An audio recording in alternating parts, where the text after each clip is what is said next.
Welcome to a new video where you get updates on Manchester United news and Manchester United transfer news.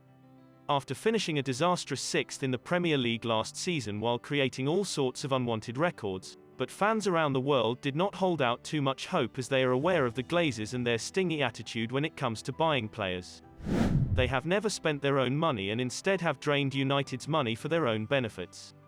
Despite Richard Arnold's bold words to a group of fans, nothing has changed behind the scenes, with John Murtough unable to do justice to his role as director of football. And the transfer window so far has been a disaster, with only 3 players coming in through the door. And none of the 3 players really elevate the squad to the next level, especially considering the calibre of players United have let go. Paul Pogba, Nemanja Matic, Juan Mata and Jesse Lingard all departed, freeing up a considerable portion of the wage bill, and the deficiencies were obvious for anyone associated with United. The entire defence, including a goalkeeper, had to be recruited, along with 2 world-class midfielders, with one being a defensive midfielder. Up front, a striker and a right winger needed to be brought in.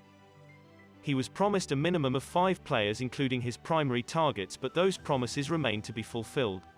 His agents have been left disappointed that the 52-year-old coach has been hung out to dry after being landed with a shambolic window and the Cristiano Ronaldo circus, the report mentions. The Fred and Scott McTominay midfield partnership has underwhelmed for far too long, and Frenkie de Jong was identified as the perfect fix. 3 months on, still no progress, with Chelsea still seemingly ahead in the race. So far, Tyrell Malacia, Christian Eriksen and Lisandro Martinez have walked through the doors at Carrington. Malacia is a young and exciting prospect, but he is not an instant improvement over an ever-declining Luke Shaw. Eriksen is a classy operator and has been one of the few decent players so far. But the Dane, who arrived on a free, is not the same force he used to be back when he was a Tottenham Hotspur player. Pundits and fans alike were worried whether Martinez could cope with the physicality of the Premier League. And so far, it seems like it will take time, or he might be better suited to play as a defensive midfielder.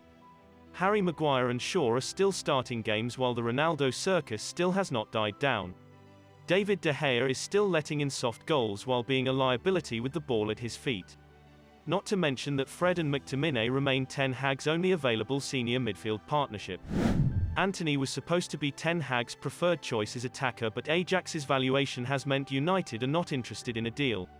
Links with Bundesliga striker Sasa Kalajdzic have not impressed the Dutch boss, who had given his list of targets to United as soon as he joined.